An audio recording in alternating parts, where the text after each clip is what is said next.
একজন কংগ্রেসের সমর্থক আমাকে লিখছেন যে আপনি তো বলছেন যে পশ্চিমবঙ্গে কংগ্রেসের ভালো স্কোপ আছে, মানে পশ্চিমবঙ্গের মাটি এই মুহূর্তে কংগ্রেসের এগিয়ে যাওয়ার জন্য ভালো। আমি বললাম ডেফিনেটলি ভালো, কারণ এই মুহূর্তে পশ্চিমবঙ্গে লোকে চাইছে কংগ্রেসকে বিরোধী হিসেবে, কারণ সবাই জানে বিরোধিতার একটা দরকার গণতন্ত্রে, এবং সিপিএম সেই বিরোধিতার জায়গাটা দখল করা মানে ডেঞ্জারাস মানে এই ধরুন হকার উচ্ছেদের ক্ষেত্রে এরা ট্রেনের মানে রেলের জমি দখল করে হকারদেরকে বসাবে, রাইট?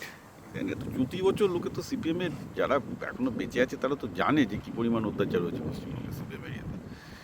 আর তৃণমূলেরটা তো বলে লাভ নেই, সবাই জানে কী অবস্থা, এবং তৃণমূলের একটা বড় অংশই কংগ্রেসে আসতে চাইছে, কিন্তু তারপর দেখা যাচ্ছে কংগ্রেস 3 নম্বরে, সিপিএম 2 নম্বরে ফলতায়, রাইট? এটা কেন হচ্ছে? মুসলমান ভোট তো নর্মালি, মানে ইভেন দীর্ঘদিন ধরে মুসলমান ভোট কংগ্রেসের সাথে ছিল, অ্যাকচুয়ালি তো সিপিএমের সাথে ছিল না। সিপিএমের সাথে ভোট গেছে, ইনফ্যাক্ট মুসলমান ভোট গেছে ব্যাক ইন 84-85, এবং সেটাও ঘোরাতে গিয়ে কী পরিমাণ কাজ করতে হয়েছে একটা লম্বা ইতিহাস আছে। তো মানে মুসলমান ভোট তো কংগ্রেসের ন্যাচারাল ভোট। তো এটা পশ্চিমবঙ্গের মাটি এখন কংগ্রেসের জন্য সবচেয়ে উর্বর। তো কংগ্রেস কেন পাচ্ছে না? কারণ কংগ্রেসে একজন অমিত শাহ আছে, আর কংগ্রেসে একজন অমিত শাহ নেই, তার বদলে রাহুল গান্ধী আছে। এই যে আজকে পশ্চিমবঙ্গে কংগ্রেসের মাটি এত উর্বর, তারপরও রাহুল গান্ধী একবার পশ্চিমবঙ্গে এসছেন, এসে কংগ্রেসকে চাঙ্গা করার চেষ্টা করেছেন। ভোটের আগে উনি একবার নম করে মালদায় একবার এসেছিলেন, ভোটের পর উনি আসলেনই না, রাইট? তো ঘটনাটা হচ্ছে এই যে একটু ভেবে দেখুন, আপনার পার্টির যে নেতা রাহুল গান্ধী, সেই তো ঠিক না, তিনি একজন অ্যাক্টিভিস্ট, তার রাজনীতি করায় মন নেই।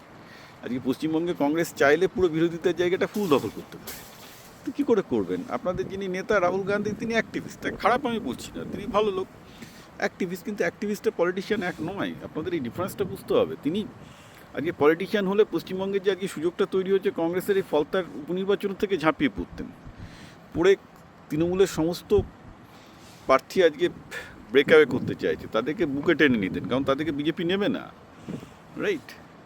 তো তিনি তার বদলে দিল্লিতে বসে আছেন, তৃণমূলের কিছু কিছু লোক তাকে দিল্লিতে দেখা করতে যাচ্ছে। এইভাবে হয় নাকি? কোথায় অমিত শাহ একটা মানে নিজে 15 দিন পশ্চিমবঙ্গের মাটি কামড়ে পড়ে থেকে পার্টিকে চাঙ্গা করেন, আর একজন কোথায় রাহুল গান্ধী, তিনি আন্দামানে ঘুরে বেড়াচ্ছেন, এই ঘুরে বেড়াচ্ছেন অ্যাক্টিভিস্ট হয়ে। তো তো দিস ডিফারেন্স, ওই ডিফারেন্সটা তো না কাটাতে পারলে কংগ্রেসের কোনো ভবিষ্যৎ নেই। আমি আবার বলছি, কংগ্রেস যতক্ষণ না পর্যন্ত গান্ধী ফ্যামিলির লেসপেন্সার হওয়া থেকে বেরোতে না পারবে, হবে না। রাহুল গান্ধী ওই মানে মহাত্মা গান্ধী, দেখুন কংগ্রেস স্বাধীনতার পূর্বে মহাত্মা গান্ধীর ভূমিকাটা ছিল অনেকটা রাহুল গান্ধীর মতো। মহাত্মা গান্ধী কিন্তু পলিটিক্যাল অর্গানাইজেশনটা করতেন না, তিনি ছিলেন জাতির বিবেক। তিনি রাহুল গান্ধীর মতো প্রতিবাদ করতেন, জেলে যেতেন, এইসব করতেন, মানে অ্যাক্টিভিস্ট।